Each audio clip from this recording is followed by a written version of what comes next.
1 over 2 times 4 gives us 2.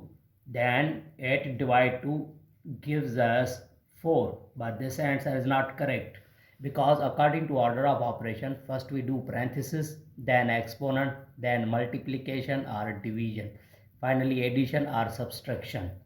Remember that in multiplication and division have a equal priority. Always work from left to right. Same rules apply addition and subtraction. So here in this expression 8 divide 1 upon 2 times 4. So first we do division.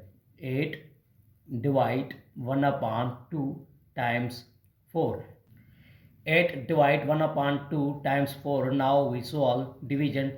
First we follow KCF, where K for keep, C for change and F for fill. It means it remain keep same.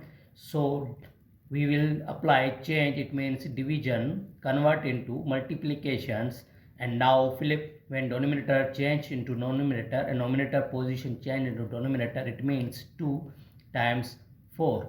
Now finally we multiply. 8 times 2 gives us 16, then times 4, and 16 times 4 gives us 4 and 6. This is the final answer.